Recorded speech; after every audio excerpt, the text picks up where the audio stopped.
Bismillahirrahmanirrahim. Bismillahirrahmanirrahim. Assalamualaikum warahmatullahi wabarakatuh.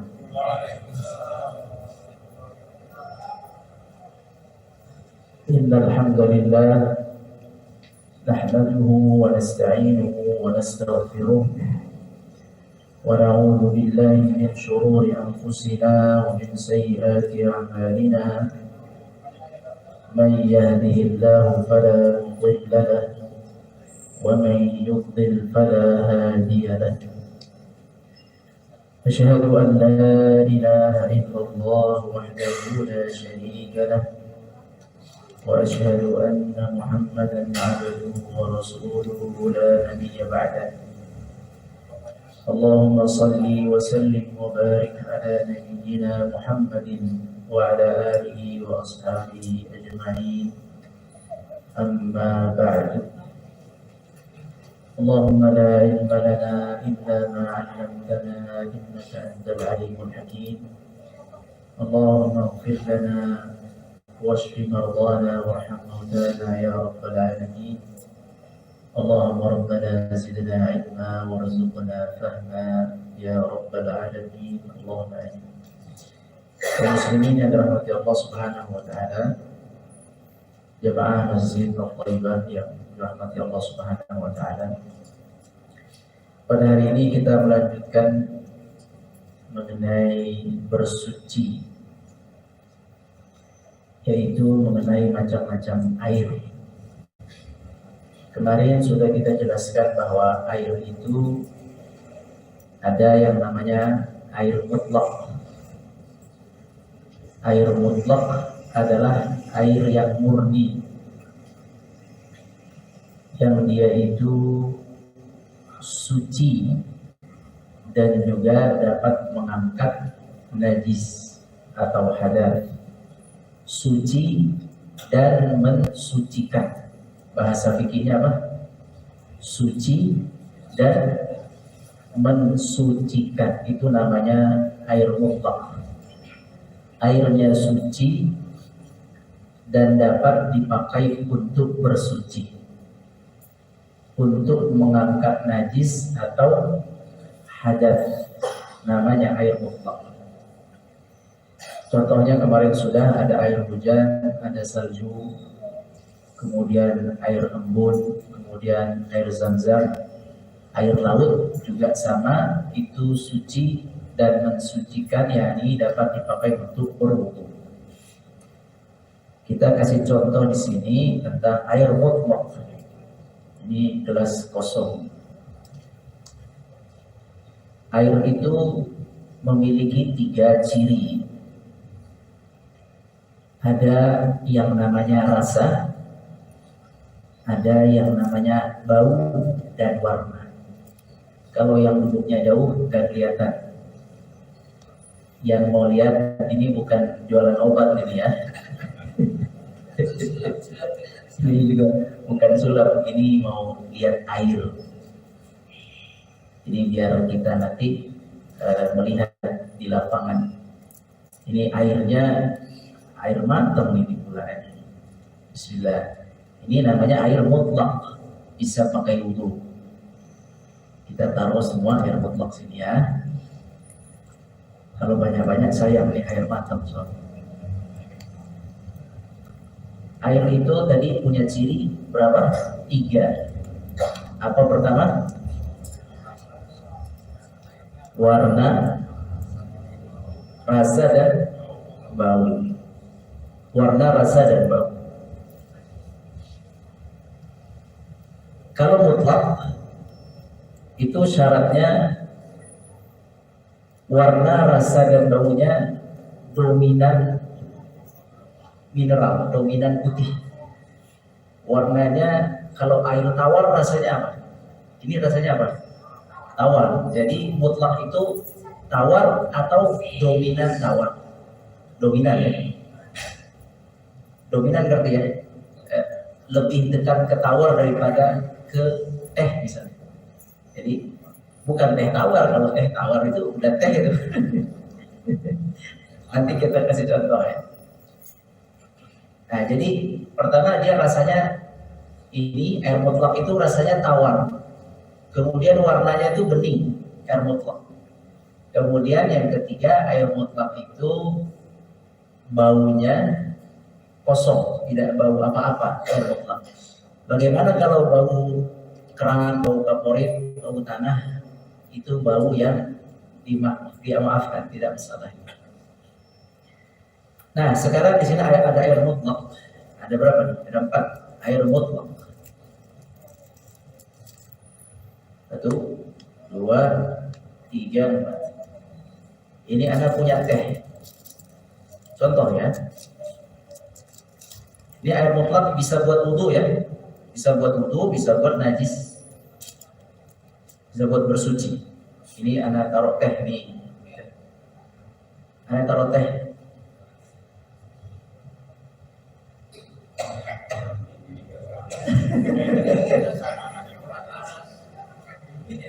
Ya, nggak apa-apa. Ini ada 2 teh. Ini kalau air mentah Anda penuhin nih. Mana asin? Gak ada air mentah sih. Nah, ini nggak apa-apa. Kita coba aja. Ada yang banyak, ada yang sedikit. Nah, ini teh ya. Nah, berubah warna. Ini teh juga, tapi anak tipis. Ini tehnya udah masuk. Anak angkat ya, segini saja. Tamam. Baik, terus anak ada, nah ini pasir. Ini pasirnya kebanyakan. Enggak apa-apa. Kalau ada air yang mentah, anak fullin lebih enak melihatnya. Ini pasir ya. Tahu pasir. Kita campur pasir. Oke, nggak apa-apa, nggak tumpah. Pasir, berubah nggak warnanya? Berubah nggak? Berubah, keruh.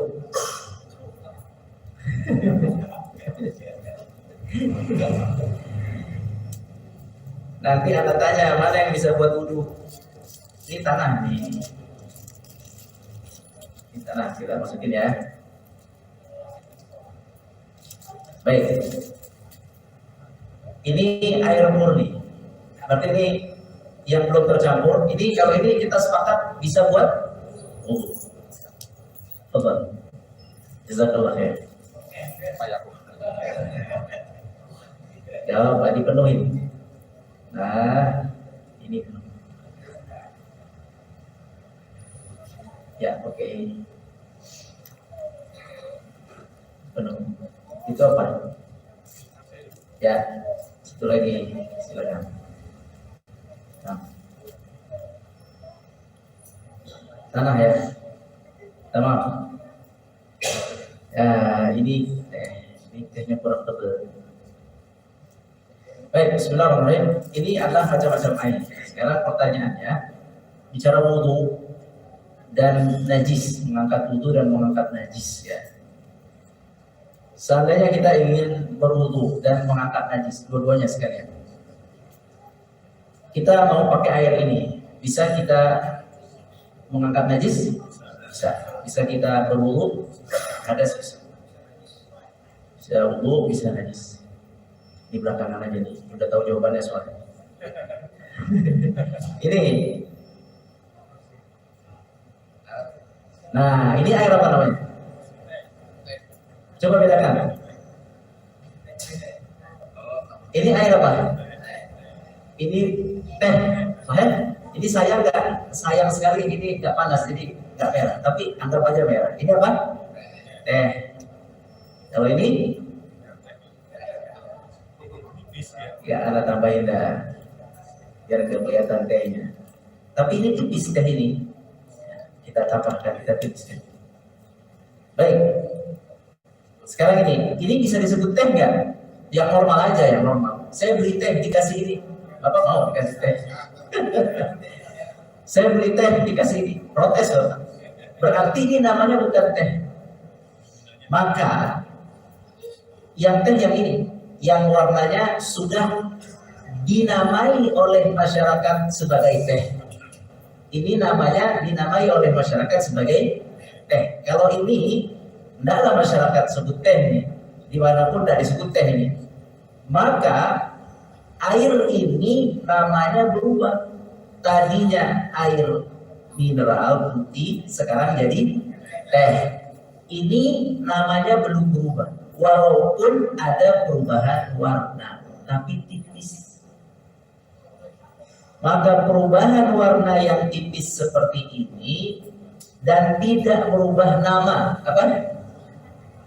Tidak merubah nama dalam istilah kesepakatan kita. Ini enggak teh namanya. Maka ini masih mutlak. Ini masih bisa saya pakai mutlak. Sebab semua manusia di sini gak akan menyebut ini air teh. Kalau ada umpet ketika kan, atau melihat tadi teh, kalau ada umpetin ini nggak tahu bisa disebut air apa nih kuning. Mungkin air udah kena besi bekarat misalnya, kan nggak tahu atau. Tapi ini secara nama dia air putih, maka atau air mutlak, air putih atau air mutlak, maka ini masih bisa buat wudhu. Ya, buat wudhu, buat najis juga bisa. Silahkan untuk membersihkan air seni masih bisa. Yang ini apa nih? Teh. Nah, untuk yang air teh ini ada dua pendapat. Kemarin anak baru sampaikan satu pendapat. Pendapat yang pertama, ini air hanya bisa untuk bersihkan kotoran, najis. Itu pendapat pertama. Ini dipakai oleh Imam Hanafi. Jadi kalau ada air kecil disiram pakai ini, menurut mazhab Hanafi boleh. Tapi kita ambil yang mazhab Syafi'i saja, biar lebih aman. Dalam mazhab Syafi'i yang ini, dalam mazhab Syafi'i juga mazhab para imam yang lain kebanyakannya, mereka mengatakan air ini tidak bisa untuk hadas dan najis. Sekali lagi ya, supaya yang kemarin kita rapihkan pemahamannya. Menurut Imam Hanafi, di negara mana? Imam Hanafi itu di India, di Pakistan gitu ya. Rusia itu pakainya banyaknya Hanafi. Imam Hanafi ini agak mudah fikihnya, agak ringan. Contohnya Imam Hanafi itu bayar zakat fitrah boleh pakai mata uang. Kalau Imam Syafi'i harus beras. Contoh Imam Hanafi itu jual beli tidak perlu ada akad secara lisan. Misalnya, anak taruh uangnya, sah jual beli dalam mazhab Hanafi. Hanafi ini mazhabnya sangat banyak kemudahan. Di antaranya ini, bagi mazhab Hanafi, ini air bisa untuk membersihkan najis. Ada air seni, siram ini bisa dalam mazhab Hanafi, tapi dalam wudu tidak bisa. Mazhab siapa ini? Hanafi. Simpan saja dulu mazhab Hanafi. Tapi kita tidak ambil yang ini. Kita akan ambil mazhab yang ulama secara umum, termasuk Imam Syafi'i.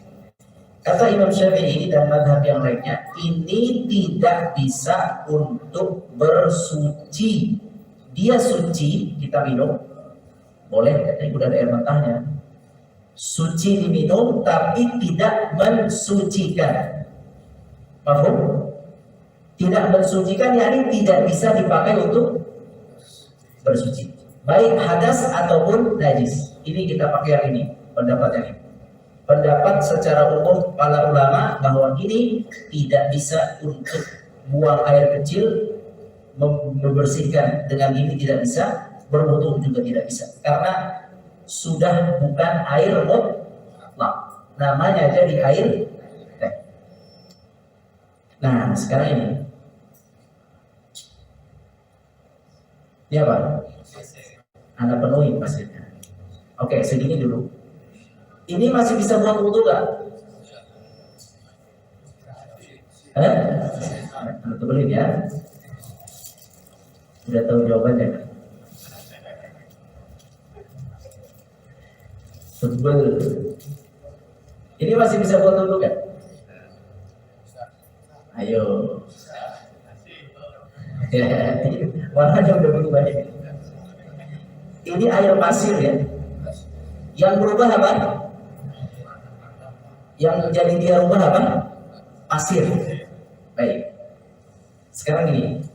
Jadi ada yang merubah air karena dia memang tetangganya air. Pasir tetangga air. Kalau teh itu bukan tetangganya air. Dia orang jauh teh itu. Kalau pasir tetangga, maka ada hukum jika tetangga air mempengaruhi warna air, maka tetap airnya mutlak. Maka ini mutlak nih, wudhu bisa ini. Jadi ini kenapa mutlak? Karena dia bercampur dengan tetangganya, yakni pasir. Walaupun anak banyakkan di sini, dan sifat tetangga pasir, tetangga air itu sifatnya bisa dipisahkan seperti ini. Ya, ini mana pasirnya, ada di mana? Iya, dia bisa dipisahkan. Nah, maka air seperti ini kalau keluar dari keran di rumah kita kotor begini, tapi dari dalam tanah, maka bisa pakai wudhu atau beristinja kan? Bisa, karena warnanya berubah disebabkan apa? Tetangga air. Tetangga air. Nah, sekarang ini apa? Iya, itu dalamnya tanah. Ya udah gak usah ditambah. Bisa pakai wudhu kan? Kalau anak banyak kan bisa kan? Sebab apa? Tetangganya. Paham ya? Begitulah kurang lebih masalah air. Jadi kalau ketemu air begini, jadi sah untuk wudhu dan bersuci. Seperti ini sah untuk wudhu dan bersuci. Makanya air-air kali di kampung kita ya. Anak nggak tahu kali Jakarta ini perlu fatwa khusus. Kali Jakarta perlu fatwa, anak nggak berani berfatwa kali Jakarta ya. Kalau kali di kampung kita, kalau hujan ya di kampung kami itu kalau hujan keruh dia. Nah itu tetap bisa untuk mengangkat najis karena dia disebabkan keruhnya itu dengan yang tetangganya, bukan keruhnya itu disebabkan darah misalnya. Seperti di Sungai Nil pernah penuh darah, maka itu langsung tidak bisa dipakai karena tercampur dengan darah yang najis.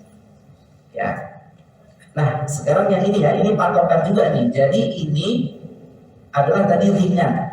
Contohnya di sini di buku ini ada. Coba dibuka buku halaman 33. Halaman 33 diterima halaman 33 bagian atas yang pegang buku. Hadis dari Ummu Atiyah, yakni Rasulullah SAW telah masuk ke ruangan kami Rasulullah ketika wafat putrinya Zainab. Nabi punya putri namanya Zainab meninggal. Kemudian Nabi SAW bersabda, mandikan putriku ini Zainab 4 kali atau lebih banyak lagi, yakni mandikan mayit dengan air dan daun bidara. Air dan daun bidara, yakni bunga yang membuat wangi, dan campurkanlah dengan kapur barus. Kapur barus, jadi air putih seperti ini, campur bunga, campur kapur barus. Itu perintah Nabi. Berarti airnya tercampur di situ. Apa campurannya? Bunga sama kapur barus. Baik. Tapi kok pertanyaannya, bunga dan kapur barus itu tetangga air bukan? Bukan. Tetapi Nabi kok menyuruh untuk dicampur bunga dan kapur barus yang mana baunya air itu berubah. Tapi kenapa Nabi membolehkan dipakai untuk memandikan mayit, mensucikan mayit? Nah, ulama mengambil kesimpulan karena si bunga dan kapur barusnya ringan. Apa? Ringan sehingga tidak menyebabkan perubahan makna air. Airnya tetap air, hanya sedikit wangi kapur barus dan bunga. Kayak gini contohnya. Itu hadis ini contohnya kayak gini. Ini sebenarnya ada campuran tadi. Campurannya apa? Tapi tipis. Samalah dengan campuran-campuran lain. Misalnya ada air kemudian kejatuhan bubuk terigu. Ya kan, masih bisa kalau seandainya belum jadi warnanya seperti adonan bakwan. Kalau masih Karena Nabi juga pernah, di sini ada hadisnya, Nabi SAW pernah mandi dengan istrinya dengan air yang bekas tercampur dengan sagu atau terigu. Nah, ditebut di bawahnya di halaman 33 paragraf 2 dari bawah ya. Dan menurut riwayat Ahmad, Nasai dan Ibnu Huzaimah bahwa Ummu Hani, yakni istrinya Nabi SAW, dari Ummu Hani, bahwa Nabi SAW pernah mandi bersama Maimunah dari satu tempat yang mana di dalamnya ada sisa tepung. Sisa tepung yakni sedikit tepungnya. Bisa dipahami? Jadi silahkan kalau kecampurnya sedikit masih bisa dipakai untuk berwudu dan beristinja atau bersuci. Paham? Bisa dipahami? Dan sekarang kalau ada air masuk benda-benda yang najis. Contoh, ini air. Tadi ini bisa buat wudu nggak? Bisa. Misalnya masuk ke sini yang najis. Apa itu yang najis?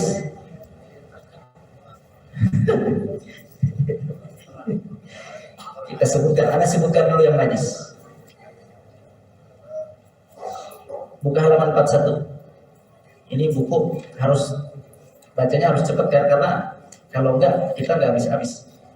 Halaman 41, 42, najis. Yang pertama yang disebut najis adalah bangkai. Apa itu bangkai?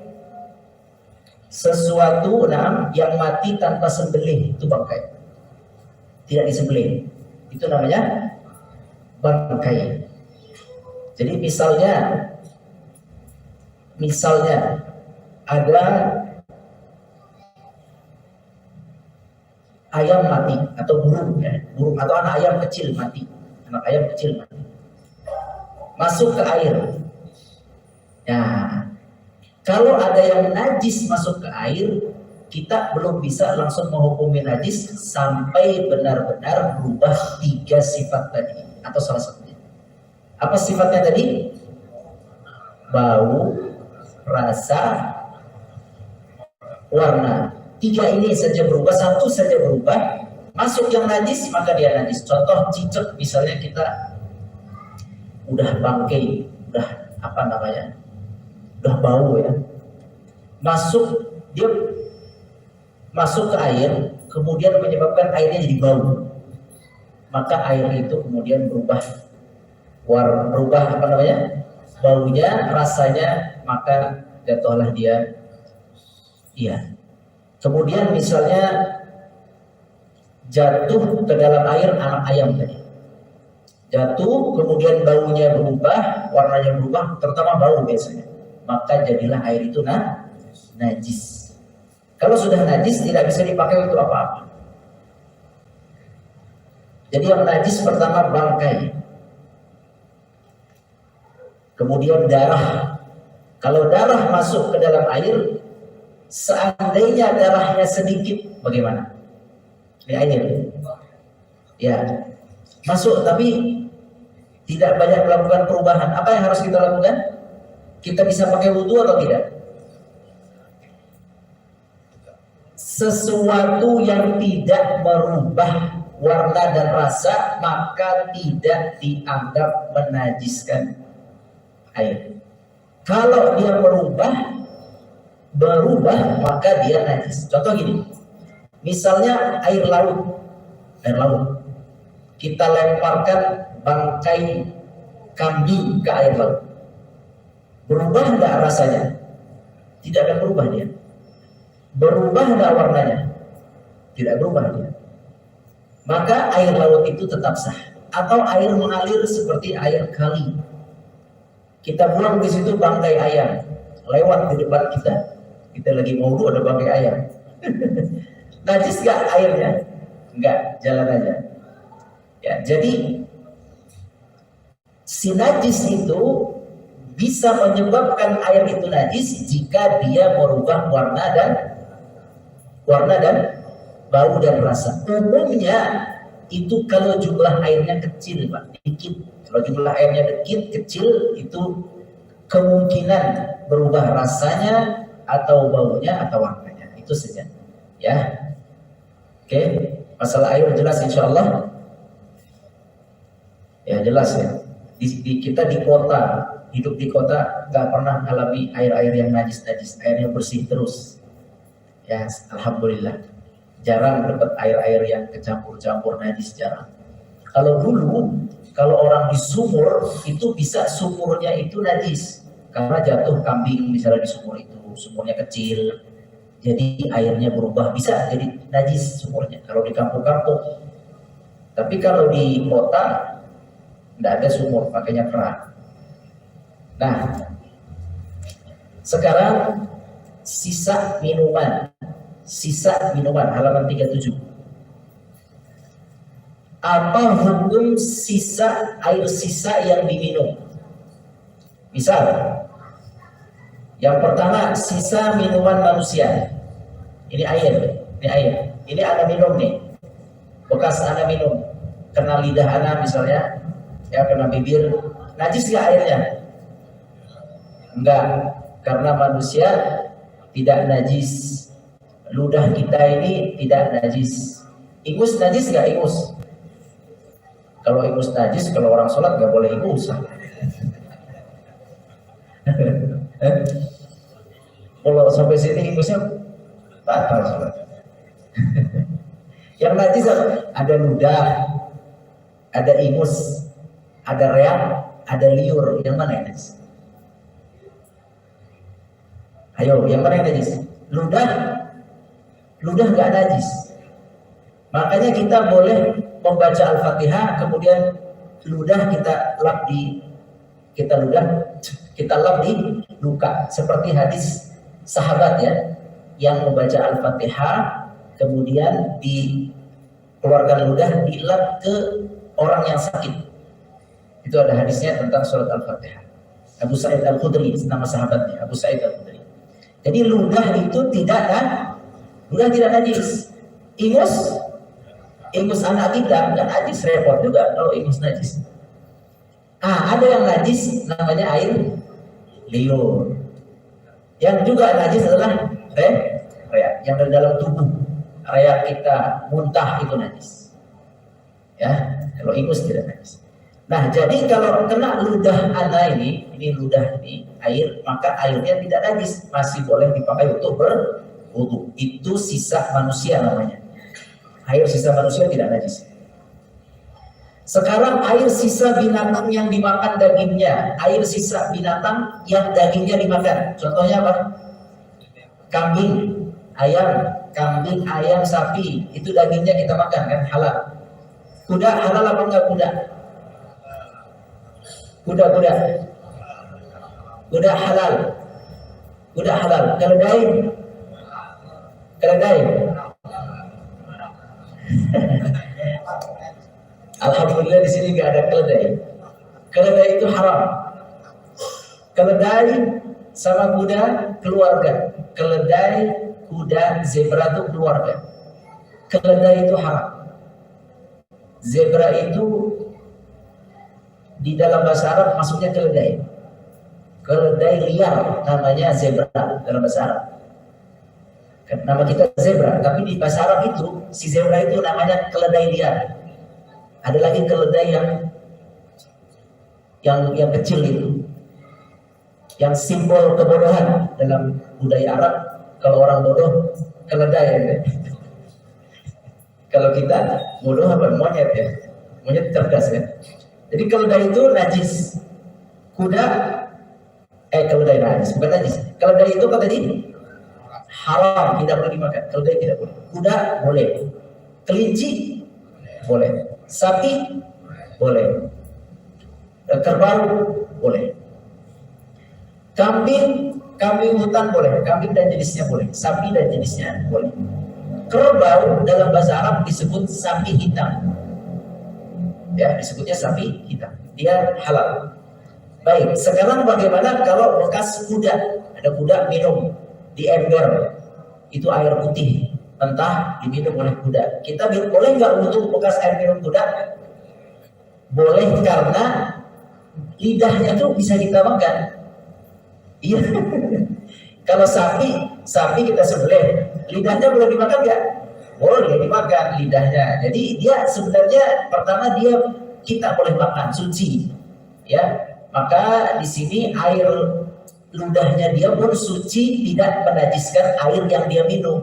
Jadi bapak-bapak kalau mengembala kuda atau apalah besok Idul Adha lagi di tempat minumnya sapi ya, nggak ada air, sisanya cuma air sapi di situ, itu bisa nggak boleh tayamum, masih ada air sapi di ember bekas minum sapi itu jorok, bukan jorok, yang penting air mutlak, yang penting bisa buat bersuci ya.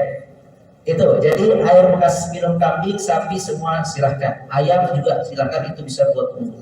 Sekarang kalau bekasnya bekas binatang buas, binatang buas itu sebenarnya tidak boleh kita makan.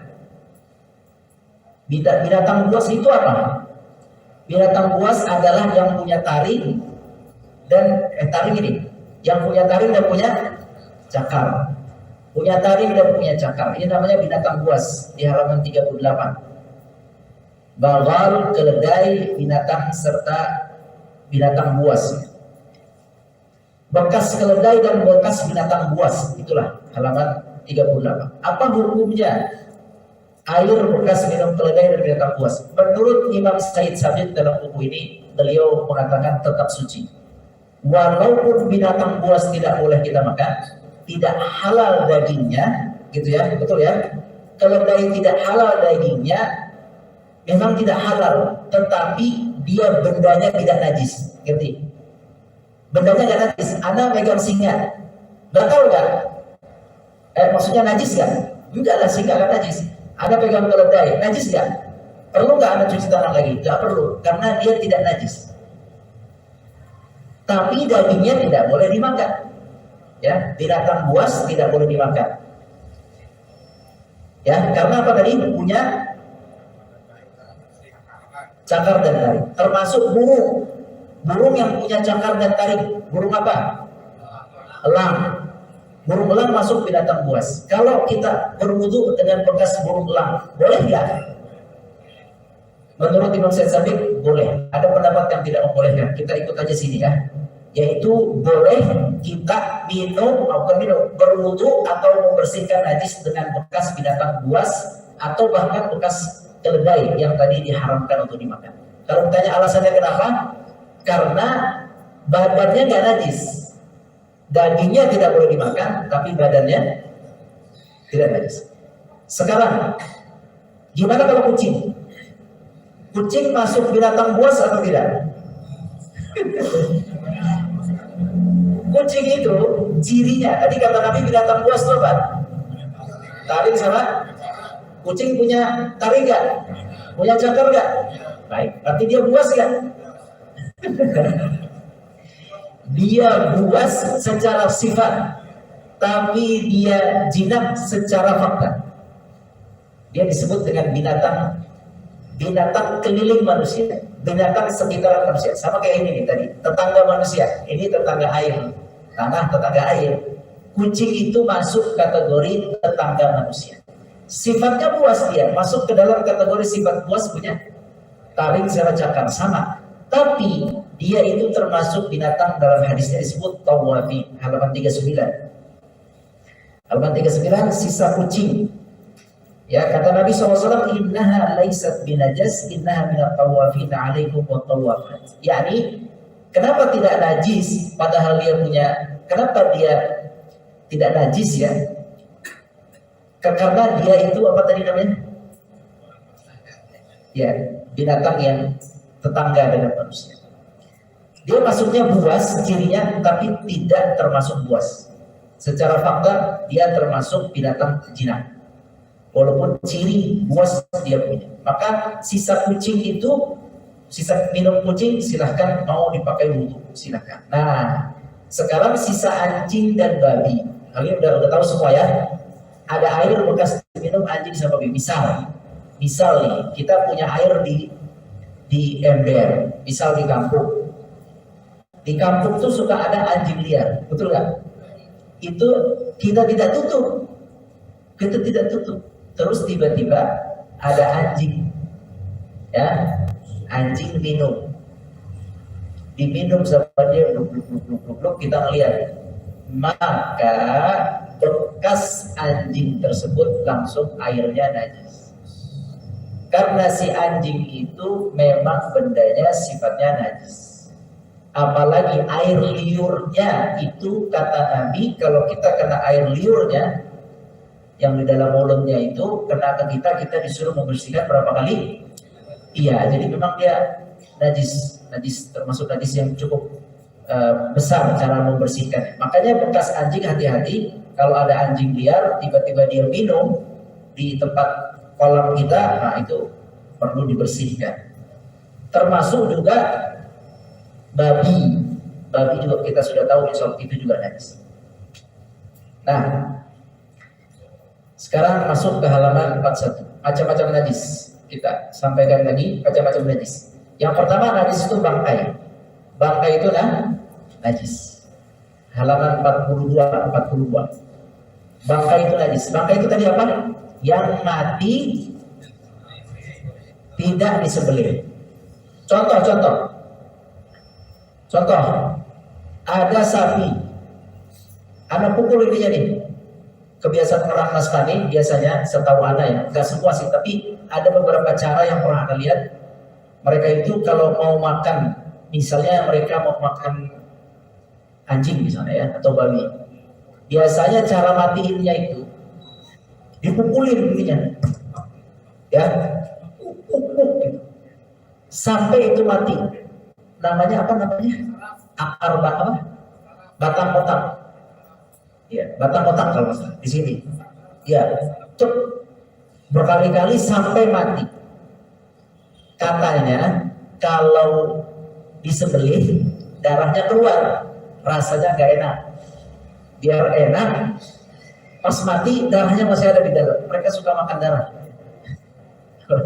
Padahal dalam agama Nasrani itu ada sembelihan, ada ibadah sembelih, tapi mereka gak mau atau tidak dipelajari Allah, atau tidak diwajibkan oleh para rahib mereka Allah. Tapi begitulah kebanyakan.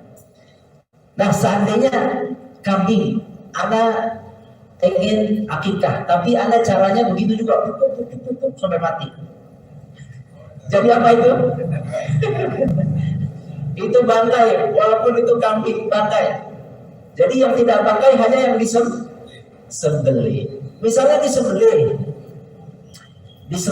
dah meninggal, mati, dah itu tuh tidak bangkai. Sekarang gini, misalnya ada kambing jatuh, kakinya patahnya itu sampai putus kakinya, terus dia diobatin misalnya, tapi kakinya ini udah nggak bisa disambung misalnya, kakinya ini halal apa enggak? Kaki kambing ini enak, ini soft. Kambingnya masih hidup. Nah, kalau binatangnya masih hidup, organ tubuhnya lepas atau patah, maka itu najis. Maksudnya bangkai. Itu macam-macam bangkai.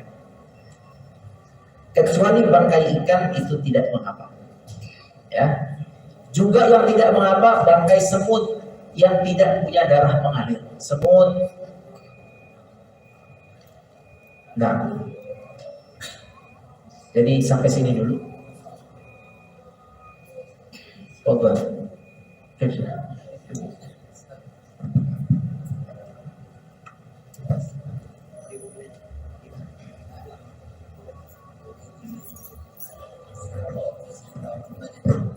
Baik.